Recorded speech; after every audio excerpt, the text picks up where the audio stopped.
రేవంత్ రెడ్డి గారి ఆధ్వర్యంలో కాంగ్రెస్ పార్టీ అధికారంలోకి వచ్చి డిసెంబర్ 7 నాటికి సంవత్సరం పూర్తవుతా ఉంది.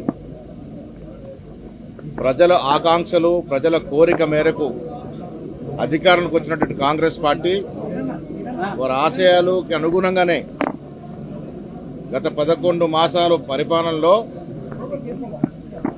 కాంగ్రెస్ మార్కు పరిపాలనను స్పందించగలిగినాము.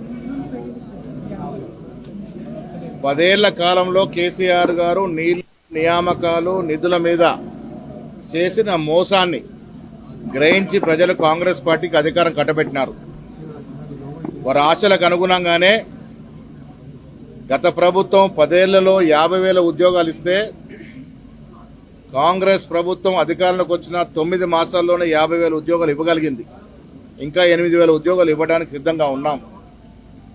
రైతులకి గత 10 ఏళ్లుగా చేసిన రుణమాఫీ కంటే ఎక్కువ మోతాదులో 9 నెలల్లో రుణమాఫీ చేయగలిగింది కాంగ్రెస్ ప్రభుత్వం. అందుకే రేవంత్ రెడ్డి గారి నేతృత్వంలో, బట్టి విక్రమార్క నేతృత్వంలో ఏడాది పాలన సంతరించుకొని వరంగల్ పట్టణంలో ఈ నెల 19న ఇందిరాగాంధీ గారి యొక్క జయంతి సందర్భంగా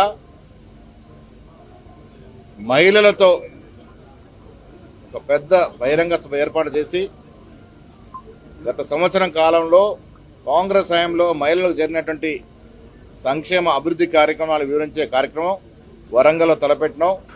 ఆ కార్యక్రమాన్ని ఏ విధంగా నిర్వహించాలి, ఎటువంటి నిర్ణయాలు తీసుకోవాలో సమీక్షించడానికి వాళ్ళు ఈ సమీక్షా సమావేశం ఏర్పాటు చేసినాం.